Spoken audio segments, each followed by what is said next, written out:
Shep, you're not looking so good. Greg, I feel a little off balance this week. A little bit of a tilt? Tilted to the east. Now, that's true. The East is beating up on the West right now. We'll try and get it straight next on Extra Time.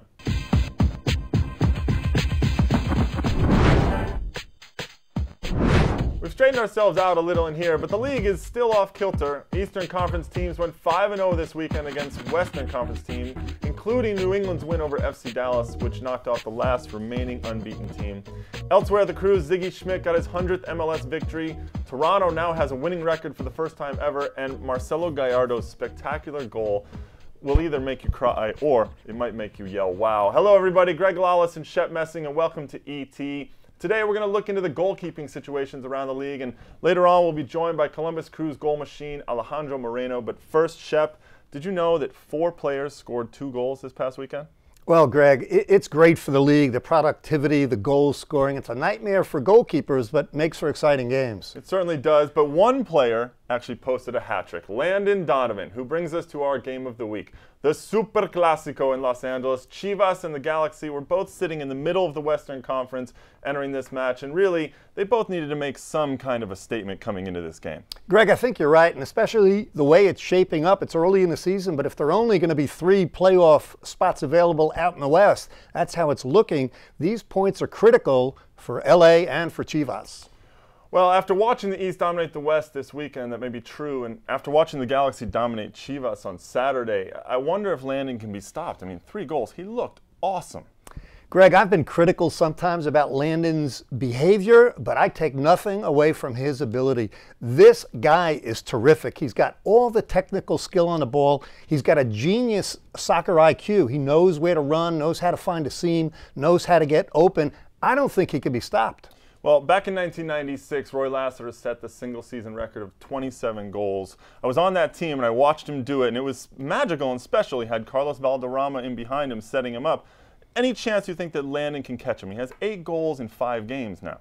Well, I think he can, but there are 2 factors working against him. First of all, does he miss games with the Galaxy because of the national team, maybe with the Olympic team? Also, for me, it's the Carlos Ruiz factor. When Ruiz comes back, I think Ruiz has to sublimate his game, be a second player, and that'll help Landon. Well, I agree with you. I think that Carlos Ruiz will only help things in LA, and you know he's kind of enjoying the fire and passion that Landon is bringing onto the field right now. In fact, this past weekend there was some more controversy surrounding Landon. Let me try and break this down. So, after his 3rd goal, Landon celebrated right in front of the Chivas bench. He says it was a coincidence, but he was looking at his wife up in the stands whose seat was above the Chivas bench. However, PREKI was not happy about it. He called the whole episode a bunch of crap, and basically Landon tried to apologize on the field, and PREKI brushed him off. Well, what are your thoughts on all this? Well, I'm on Landon Donovan's side, believe it or not. I mean, he did go try to apologize, and PREKI doesn't accept. Give me a break. I mean, PREKI guilty of more gamesmanship and shenanigans when he was a player. So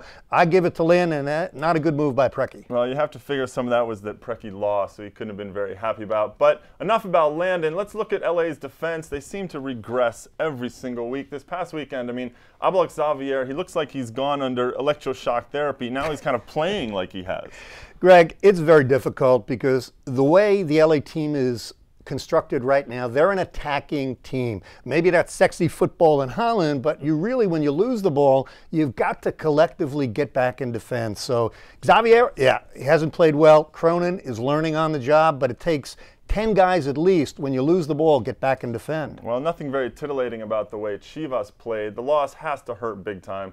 Not only were the Goats crushed by their in-house rivals, but they now sit in 4th place. Claudio Suarez seems 1 year slower, and what was Brad GUZAN thinking on Alan Gordon's goal? I mean, he has to get to that, doesn't he?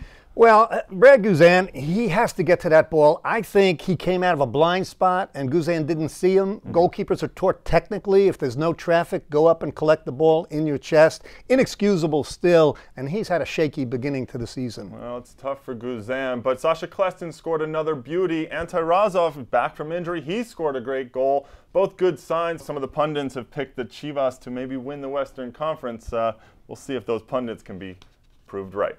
We turn now to one of Shep Messing's favorite topics. Spice? No, goalkeepers. This season has been schizophrenic between the pipes and MLS. We've seen some fantastic goalkeeping. Matt Reese's game-saving stops against Dallas last week. Will HESMER saving 2 PKs in back-to-back matches. But we've also seen some shockers. For example, Tony Kegg's howlers in his first games for Houston, and several untypical blunders from Big Brad GUZAN. Well, I'll tell you though, Greg, there's a reason that the rest of the world is watching Major League Soccer in terms of goalkeeping. To be a good goalkeeper in this league, you have to be a great shot stopper, more so than in Serie A or the Premiership in La Liga, where they're whipping balls in from wide positions. We don't see as much of that in Major League Soccer, so you've got to be strong, aggressive, athletic, good one-on-one. Well, some great goalkeepers around. Let's take a tour of the MLS Goalkeepers Union, and we'll set it up like this. Right now, Shep, if you had to play one game, how would you feel about the various number ones in MLS? Well, Greg, first of all, I think we have to categorize them. I'd say we have the elite group, then we have maybe the middle class, and then the at-risk goalkeepers. Well, you've got 4 keepers in the upper echelon right now. New England's Matt Reese and Houston's Pat Onstad. They're pretty much on anybody's wish list. And then you have Brad GUZAN.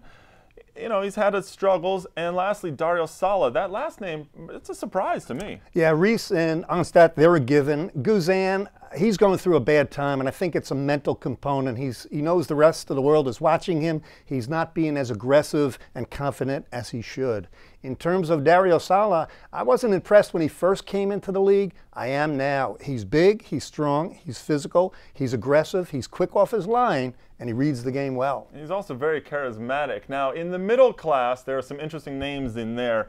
Starting right off with Chicago's John Bush. I mean, he's leading the league in goals against average and in saves.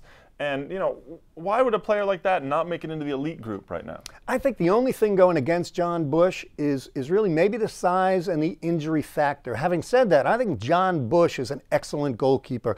Technically, I think he's the best goalkeeper in Major League Soccer, so I like John Bush. And Chicago is rolling with him back there. New York's John Conway, another name in the middle class there. He's got a good goals against average, but he doesn't really fill me with much confidence when I watch. You know, I think about that free kick that he let in against New England. Well, Greg, I'd make the case that if you lined up all the goalkeepers next to each other in Major League Soccer, John Conway is the best physically. I think he's got the ability to be great, but he's got to be consistent. He can't give up the bad goal, and he's got to make a world-class save, but I think he has the ability to be great. Well, another goalkeeper who might is Will HESMER in Columbus. Columbus right now the best team in MLS. I like Will HESMER, and again, he's young and he's making mistakes. Physically, he's much like John Conway, but I like his hands, I like his size, I like his aggression. He's got to be more consistent.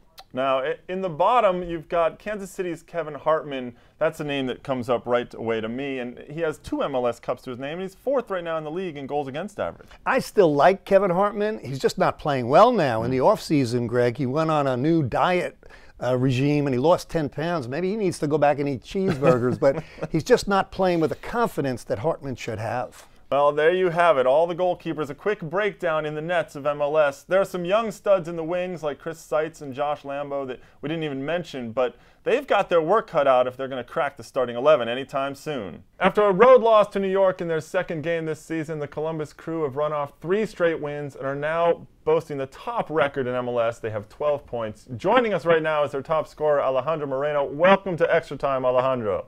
Hey guys, thank you for having me. Thanks for joining us. Now, let's start off with a simple one almost. What do you contribute the club's hot start to? Well, I think we've been very organized. We've got a little bit of luck at times. We've been fortunate in some games, but to be quite honest with you, a lot of work, a lot of a positive attitude, and organized in the back for the most part, and scoring goals in key parts of the game.